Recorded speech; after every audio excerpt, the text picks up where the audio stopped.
My sister said, "It's just a babysitting favor," and left her kids on my porch for a weekend trip. I called once, texted twice, then did the only legal thing left. Monday morning, she showed up screaming and realized I documented every minute she was unreachable. I opened the door to find my nieces, 8 and 6, and nephew, 4, sitting there with backpacks and a grocery bag. No car seats. No note. My sister's car was already turning the corner. I called her immediately.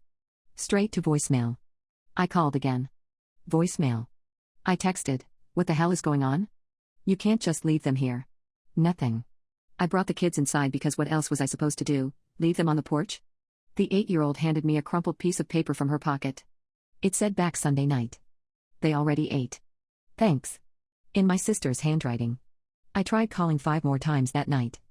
Every single one went to voicemail. I texted her probably 15 times. "This isn't okay. You need to come back now. I have work tomorrow. Call me immediately." She read them. I could see the read receipts. Here's the thing. I'm 29, single, and I work Saturday mornings at a vet clinic. I had a shift starting at 7 a.m. I don't have kids. I've never babysat overnight before. I don't have car seats, I don't have enough food for 3 extra people for a whole weekend, and I definitely didn't agree to this. The kids kept asking where their mom was. I told them she'd be back soon and tried to make it sound normal. I made them mac and cheese from a box and let them watch TV until bedtime. The 4-year-old cried for his mom. I felt like absolute garbage, but I also felt this hot, angry feeling in my chest because my sister put me in this position. Saturday morning I called her mom. Our mom passed away 6 years ago. She remarried. She said my sister mentioned going on a quick trip with her husband but didn't say anything about the kids. She lives 4 hours away and couldn't help. I called my sister's husband's phone. Also straight to voicemail. I couldn't miss work. I'm the only vet tech scheduled on Saturdays and we had surgeries booked. I called my neighbor, an older woman who sometimes watches her grandkids. She agreed to watch them for 3 hours for $60. I left detailed instructions and my number. When I got home the kids were fine, but I was furious. I sent my sister one more text: "You have until 5 p.m. to contact me or I'm calling CPS. This is child abandonment." Still nothing. At 5:30 p.m. I called the non-emergency police line. I explained the situation. The operator said I should file a report and that yes, this constitutes abandonment if the parent left without consent and is now unreachable. An officer came to my apartment at 7 p.m. I showed him the note, the texts, the call logs. Everything. He was really kind about it. He said I did the right thing and that CPS would need to be contacted since the children were left without proper care arrangements. He said they'd try to reach my sister, but if they couldn't, they'd have to place the kids temporarily. I started documenting everything. I took photos of the note.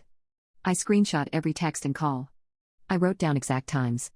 The officer gave me a case number. CPS called me Sunday morning. A woman named Patricia asked me questions for like 45 minutes. Could I keep the kids temporarily? Did I have space? Was I willing? I said yes because they're my nieces and nephew and I wasn't going to let them go to strangers. She said she'd come by Monday morning to check on things and that they'd keep trying to reach my sister. Sunday afternoon my sister's phone suddenly started ringing instead of going straight to voicemail. I called probably 20 times. She never answered, but at least it was ringing now. I texted, "CPS is involved now.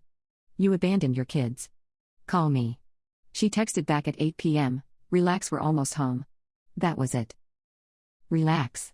Monday morning at 6:45 a.m. my sister showed up at my door. She was tan.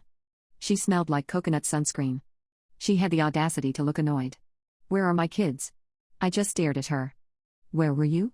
"We went to Miami." "I told you I needed you to watch them." "No you didn't. You dropped them off and disappeared." She rolled her eyes.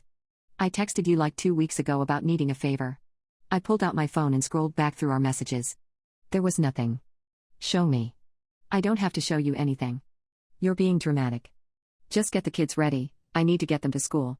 That's when I told her. "CPS is coming here in an hour. There's a police report. You abandoned your children and you were unreachable for 2.5 days. Her face went white. "You called the cops on me? You left 3 kids on my porch and didn't answer your phone for 48 hours. What did you think would happen?" She started screaming. The kids woke up. My nephew started crying. She called me a vindictive bitch, said I was trying to ruin her life, said I was jealous because I don't have kids of my own. She grabbed the oldest by the arm and tried to leave. I stepped in front of the door. "Patricia from CPS is coming at 8 a.m. You need to be here. Get out of my way." I didn't move. I called Patricia right there and told her my sister had arrived and was trying to leave with the children. Patricia said very firmly that my sister needed to stay put and that an officer would be there shortly as well. My sister tried to push past me. I recorded her on my phone. She was screaming that I was keeping her from her own kids, that this was kidnapping. The neighbors came out. It was a whole scene. The officer arrived first. Same one from Friday night. He was calm but firm with my sister. He explained that she was being investigated for child abandonment and that she needed to cooperate.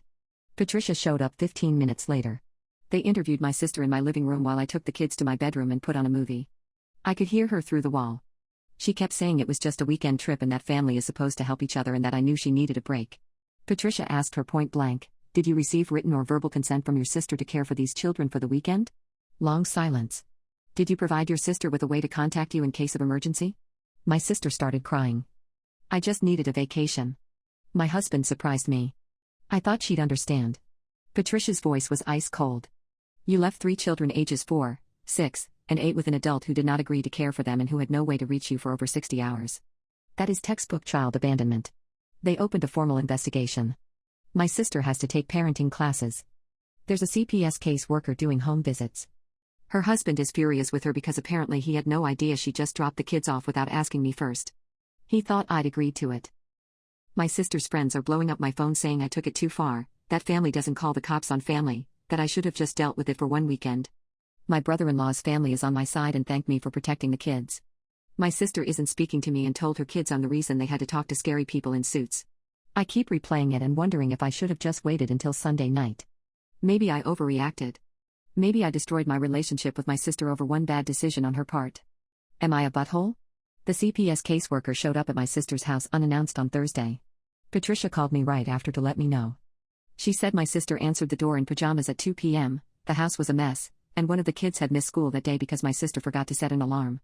She also said my sister became hostile when Patricia asked to see the children's bedrooms and tried to refuse entry until Patricia explained she could get a court order if necessary. "I'm documenting everything," Patricia told me. This isn't looking good for her. I felt sick. Part of me wanted my sister to face consequences. The other part kept thinking about my nieces and nephew and what this was doing to them. My brother-in-law called me Friday night. He sounded exhausted. "I need you to understand something," he said. I had no idea she did that. None. "She told me you'd agree to watch them for the weekend as a favor. She showed me fake text messages." "What?" "She edited screenshots. Made it look like you'd said yes. I saw them on her phone before we left. I thought everything was fine." I sat down. "She fabricated evidence?" "Yeah. And now CPS is in our lives and I'm finding out my wife is apparently willing to lie about anything. We're in marriage counseling but honestly I don't know if I can get past this. She endangered our kids and then lied to me about it." He asked if I'd be willing to take the kids for a few weekends while they sorted things out. I said yes. He thanked me and his voice cracked. My sister's friends started a group chat without me but someone screenshot it and sent it to me. They were calling me a narc, saying I was tearing apart a family over one mistake, saying CPS ruins lives and I should have just handled it privately. One of them said family doesn't do this to family about 6 times in different messages. I responded to the person who sent me the screenshots. She abandoned 3 small children and disappeared to Miami. What part of that sounds like family to you? They didn't respond. The following Tuesday I got a letter in the mail. It was from my sister's lawyer. A cease and desist telling me to stop harassing my sister and to stop spreading false allegations about child abandonment. It said I was causing severe emotional distress and damaging her reputation. I laughed. Then I called Patricia and sent her a copy. "Oh, she's trying to scare you," Patricia said. "Ignore it. You filed a legitimate report and everything you've said is documented fact. Her lawyer's wasting her money." I didn't ignore it though. I called a lawyer myself. Just a consultation. He looked over everything and said my sister didn't have a leg to stand on and that the cease and desist was basically just expensive intimidation. "Keep documenting," he said. "And if she escalates, we can discuss a restraining order." I didn't want it to come to that but I kept his card. My sister started posting on social media. Vague things like when family betrays you and some people will do anything for attention with sad face photos. Her friends commented with hearts and support. Someone tagged me in one. I blocked all of them. Then she posted a photo of the kids with a long caption about how hard it is to be a single parent when your own sister tries to get your kids taken away. Except she's not a single parent. Her husband is right there. People who didn't know the full story started messaging me asking what happened. I didn't respond to any of it. My lawyer had told me not to engage on social media at all. The next CPS visit happened on a Wednesday. Patricia called me after and she sounded concerned. The 8-year-old told me her mom said you're trying to steal them. That you called the police because you want to be their new mom. My stomach dropped. That's not true. I know. But your sister is coaching them. The 6-year-old repeated almost the exact same thing word for word. It's textbook parental alienation and I'm noting it in my report. She said the investigation was being extended. Originally it was supposed to wrap up in 30 days, but now they were looking at 60, possibly 90. My sister's behavior was making it worse. My brother-in-law brought the kids over Saturday morning. He looked like he hadn't slept in days. She's getting worse, he told me quietly while the kids watched cartoons. She's obsessed with making you the villain in all this. She's telling everyone who'll listen that you're vindictive and jealous. Our marriage counselor asked her point blank why she didn't just apologize to you and try to make it right, and she said you don't deserve an apology. What are you going to do? He rubbed his face. I don't know. I can't trust her anymore. She lied to me, she's lying to the kids, she's lying to CPS. I'm talking to a divorce attorney next week just to understand my options. The kids were different around me now. Quieter. The 8-year-old asked me why I called the scary people. I sat down with her and tried to explain in a way she'd understand. Your mom left you with me without asking first, and I couldn't reach her. I got scared something might be wrong, so I called people who help keep kids safe. But mom says you're trying to take us away. I'm not. I love you guys. I just wanted to make sure you were safe. She didn't look convinced. I felt like crying, but I didn't let myself. Patricia called me Monday with an update. The parenting classes my sister was required to take? She'd missed 2 sessions. She was required to do supervised visits with a family therapist. She'd canceled the first one claiming she was sick, then showed up 40 minutes late to the second one. She's not taking this seriously, Patricia said. And that's going to factor heavily into my final recommendation. What does that mean? It means if she doesn't start complying, we may recommend more intensive intervention. Possibly temporary custody arrangements. I felt the weight of that settle on me. I didn't want to take my sister's kids. I wanted her to be a decent parent. But she was sabotaging herself at every turn. My sister found out somehow that her husband talked to me. She sent me a text at 11 p.m., "Stay away from my family. You've done enough damage." I screenshotted and sent it to Patricia and my lawyer. Now I'm in this impossible position where I can't fix things with my sister without abandoning the kids, but protecting the kids means my sister will never forgive me. Her friends are still harassing me. Her social media is still painting me as a monster. And I keep wondering if I should have just sucked it up and dealt with that one weekend, even though I know logically that's not the point. The point is she abandoned them and won't admit she did anything wrong. But I can't shake this feeling that I'm the one who broke our family. My brother-in-law filed for divorce 3 weeks after my last update. He didn't tell my sister first. He had the papers served at her mother's house where she'd been staying since he asked her to leave. She called me screaming at midnight, saying I destroyed her marriage and ruined her life. I hung up and blocked her number. The next morning I got a call from her lawyer. Not about the cease and desist this time. He wanted to know if I'd be willing to testify in the custody hearing. Testify about what? About the abandonment incident. About your sister's behavior since. My client's attorney believes your testimony would be valuable in establishing a pattern of poor judgment and parental alienation. I said I'd think about it. I didn't want to be involved in their divorce. But I also kept thinking about my nephew crying for his mom that first night, and my niece asking me why I was trying to steal them. Patricia called me that same week. The CPS investigation was concluding. Her recommendation was going to include mandatory continued counseling for my sister, supervised visitation initially, and a strong suggestion that primary custody go to my brother-in-law. Your sister hasn't complied with a single requirement, Patricia said. She's missed 4 parenting classes now. She's been hostile in every interaction. And the children have expressed anxiety about being alone with her because she keeps telling them everyone else is lying. What happens now? It goes to family court. The judge will review my report along with everything else. Your brother-in-law's attorney will likely use it in the divorce proceedings. I felt weird about it. Vindicated maybe, but also hollow. This wasn't what I wanted. I just wanted my sister to admit she'd screwed up and try to do better. My sister's friends escalated. One of them showed up at my apartment on a Sunday morning. I opened the door and she immediately started yelling at me in the hallway. Called me a vindictive bitch, said I was jealous of my sister's family, said I was a horrible aunt. My neighbor came out and told her to leave or he'd call the police. She finally left, but not before saying my sister should have never trusted me with anything. I filed a police report about the harassment. Added it to my growing file of documentation. The preliminary custody hearing was set for 6 weeks out. My brother-in-law's lawyer called again asking if I'd testify. I said yes this time. He sent me a subpoena even though I was willing, said it was cleaner that way. My sister found out. She posted on social media that I was testifying against her in court, trying to take her kids permanently. She tagged me in it even though I'd blocked her. Friends started sending me screenshots. The comments were brutal. People calling me evil, saying I was worse than my sister, saying family should never testify against family in court. Someone found my work address and called the vet clinic. Told my boss I was involved in a child abuse case. My boss called me into her office looking concerned. I had to explain the whole thing. She was understanding, but I could tell she was uncomfortable. "Just keep it away from work if you can," she said. 2 days later, someone left a note on my car. "Child stealer" written in red marker. I took a photo and added it to my police report. The officer I filed with suggested I consider a protection order. I said not yet. My brother-in-law brought the kids over every other weekend now. It was part of their temporary arrangement. My sister got them on alternating weekends with supervision from her mother. She hated it. The kids told me she cried the entire first supervised visit and kept saying it was all my fault. The 8-year-old was struggling in school. Her teacher called my brother-in-law about behavioral issues. She'd been acting out, not focusing, getting into fights with other kids. He enrolled her in therapy, but she didn't want to talk about anything. The 6-year-old started wetting the bed again. Something she hadn't done in years. The 4-year-old just seemed confused all the time. He'd ask me when mommy and daddy were going to live together again, and I didn't know what to tell him. I met with my brother-in-law's attorney 2 weeks before the hearing. She was sharp and direct. She walked me through what I'd be asked, how to answer, what to expect from my sister's lawyer. "They're going to try to paint you as vindictive," she said. "They'll suggest you had ulterior motives for calling CPS. Just stick to the facts. Timeline, documentation, what actually happened. Will my sister be there?"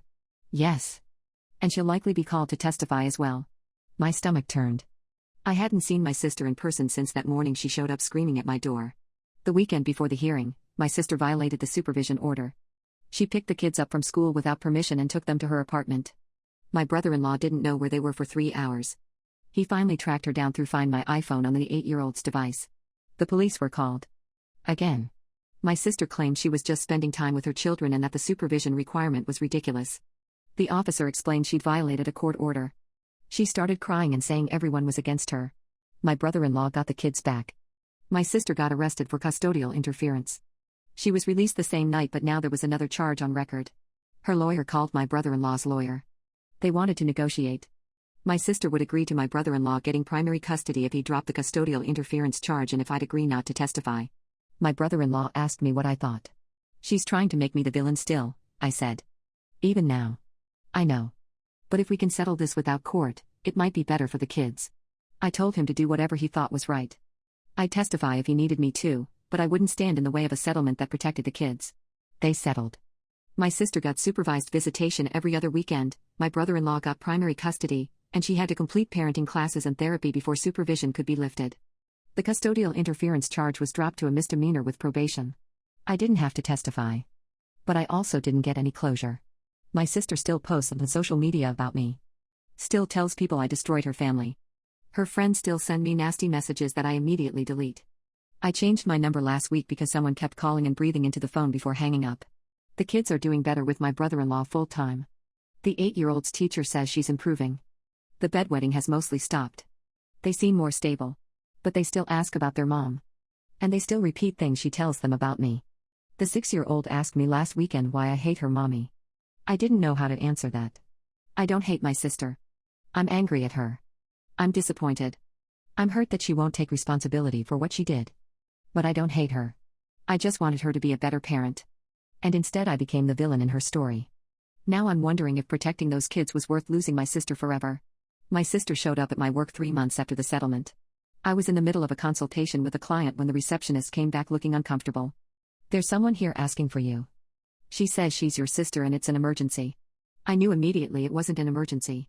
My sister's version of emergency meant she wanted something. I excused myself and went to the lobby. She was standing there in yoga pants and an oversized sweater, arms crossed. She looked thinner than I remembered. Her hair was pulled back in a messy ponytail. "We need to talk," she said. "I'm at work. This can't wait." I took her outside to the parking lot. I didn't want a scene in front of my boss again. "What do you want?" She looked at me for a long moment. "The kids ask about you every single visit." I didn't know what to say to that. "They want to see you.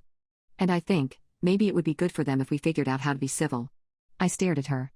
"You've spent the last 4 months telling them I'm trying to steal them from you." "I know." I was angry. I'm still angry. But my therapist says I need to start taking accountability, and the first step is admitting I screwed up with you. It felt scripted. Like she'd rehearsed it. Did your therapist tell you to come here, or did your lawyer? Her face hardened. I'm trying here. You're trying because the judge told you to complete therapy before you can get unsupervised visits. This isn't about making things right. This is about checking a box. That's not fair. You left 3 kids on my porch and disappeared for 3 days. You lied to your husband. You coached the kids against me. You sent your friends to harass me. Which part of that is unfair? People were starting to look at us. A couple getting out of their car. Someone walking their dog. My sister's voice got louder. You called CPS on me. You testified against me. I didn't testify. You settled. Because you were going to. You were ready to stand up in court and tell a judge I'm a bad mother. You are a bad mother. You abandoned your kids. She slapped me. I heard it before I felt it. The sharp crack of her palm against my cheek. Then the sting came, hot and shocking. She looked as surprised as I felt. Her hand was still raised. I'm sorry. I didn't mean to. I touched my face. My cheek was burning. Get away from me. Wait, I'm sorry, you can't say things like that. Get the hell away from me, or I'm calling the police right now. She backed up. I came here to fix things. By hitting me? You called me a bad mother. You are. And now you just assaulted me in front of witnesses. The couple who'd gotten out of their car was watching us. The man had his phone out. My sister realized it too. She looked around, saw people staring, and something in her face crumbled. This is exactly what you wanted, she said. To make me look crazy. To ruin my life. She got in her car and left. I went back inside shaking. My boss asked if I was okay. I said yes, but I wasn't. My face hurt and my hands wouldn't stop trembling. I filed another police report. The officer took photos of my cheek, which was red and starting to swell. He said I could press charges if I wanted. I said I'd think about it. I called my brother-in-law that night. Told him what happened. Jesus Christ, he said. I'll talk to my lawyer. This violates her probation. I don't want the kids to suffer because of this. She hit you. In public. She's not stable. 2 days later, my brother-in-law's lawyer filed a motion to suspend my sister's visitation pending a psychological evaluation. My sister's lawyer fought it, but the judge agreed. My sister's visits were suspended immediately. She lost it completely after that. She started calling me from different numbers. Leaving voicemails that ranged from sobbing apologies to screaming accusations. I saved every single one and forwarded them to the police. She made a new social media account after I'd blocked her old one. Posted about me constantly. Called me a liar, said I'd fabricated the assault, said I was keeping her from her children. Posted old photos of us as kids with captions like "This is what betrayal looks like." Her friends found my personal Instagram that I rarely used. Started leaving comments on photos from years ago. Calling me names. Threatening me. I made everything private and reported the accounts, but new ones kept popping up. My brother-in-law got full custody with no visitation until my sister completed a psychological evaluation and additional therapy. The judge cited the assault, the probation violation, and her continued harassment. My sister blamed me for all of it. She showed up at my apartment at midnight on a Tuesday. I woke up to pounding on my door and her voice screaming that I'd stolen her children. My neighbor called the police. She was gone before they arrived, but my building's security camera caught everything. The police told me I needed a restraining order. I finally agreed. The hearing was set for 2 weeks out. My lawyer said it was a strong case given the assault, the harassment, the late-night visit. My sister would likely be ordered to stay at least 500 feet away from me at all times. But then something else happened. My sister's mother called me. The first time we'd spoken since this whole thing started. "You need to drop this," she said. "You're destroying her. She's having a breakdown. She can't eat, can't sleep, she's talking about hurting herself. She hit me. She's been harassing me for months. She's your sister. Family forgives. She abandoned her kids and won't take responsibility. That's why she lost custody. Not because of me. If you go through with this restraining order, you'll never see those children again. She'll make sure of it. She doesn't have custody. She can't keep them from me. Their father won't let them around you if it means dealing with this drama. You know that." She was right. I did know that. The restraining order hearing is in 4 days. My sister's lawyer has been calling my lawyer trying to negotiate. My sister will agree to stop all contact if I drop the petition. Complete her therapy. Stay away from me voluntarily. My brother-in-law says it's my choice, but he's worried about how this is affecting the kids. The 8-year-old is back to acting out at school. The 4-year-old has started asking why everyone is always angry. And I keep thinking about my sister at midnight pounding on my door screaming about her children. About the slap. About 4 months of harassment and lies. But I also think about those kids and whether I'm making their lives worse by pushing this. Whether the restraining order will protect me or just give my sister another reason to paint me as the villain. Whether any of this was worth it. I went through with the restraining order. The judge granted it without hesitation. 3 years, 500 feet minimum distance, no contact direct or indirect. My sister sat in the courtroom looking smaller than I'd ever seen her and didn't say a word when her lawyer tried to argue against it. The evidence was overwhelming. The assault. The messages. The midnight visit caught on camera. When the judge asked if she understood the terms, my sister just nodded. I thought I'd feel relieved. Instead, I felt empty. My brother-in-law texted me after. "I'm sorry it came to this." "Me too," I wrote back. The kids stopped asking about me after a while. My brother-in-law said he'd explained that I needed space and that it wasn't about them. I don't know if they understood. The 8-year-old drew me a picture at school that he kept in his folder but never sent. He showed it to his dad. It was our family before everything fell apart, stick figures holding hands. My sister completed her psychological evaluation. The report recommended intensive therapy and noted narcissistic tendencies, difficulty accepting responsibility, and poor emotional regulation. She was allowed supervised visits again after 3 months, but only 2 hours every other weekend with a court-appointed supervisor present. She stopped posting about me on social media around month 5. Her accounts went quiet except for occasional inspirational quotes about healing and moving forward. Her friends stopped harassing me. I don't know if they got bored or if she finally told them to stop. I changed jobs 6 months after the restraining order. Not because I had to, but because every time someone asked about my family I had to decide whether to lie or explain. I got tired of both options. The new clinic is smaller, pays less, but nobody there knows anything about me except that I'm good with animals. My brother-in-law got remarried last fall. Someone he met through work, a kind woman who's good with the kids. He asked if I wanted to come to the wedding. I said no. Too many questions I didn't want to answer. Too much risk of seeing my sister's friends or extended family who'd chosen sides. He sends me photos of the kids sometimes. They're getting so big. The 8-year-old is 10 now. She plays soccer. The 6-year-old is 8 and learning piano. The 4-year-old is 6 and lost his front teeth. They look happy in the pictures. Stable. I haven't seen them in person in almost 2 years. My sister violated the restraining order once, about 8 months in. She sent me a letter through her lawyer. It wasn't supposed to be direct contact, but technically it was. The letter said she was sorry. That she'd been in a dark place and hadn't known how to handle losing control of everything. That therapy was helping her see how her actions hurt people. That she hoped someday I could forgive her. I reported it to the court. Her lawyer got reprimanded. The restraining order was extended another year.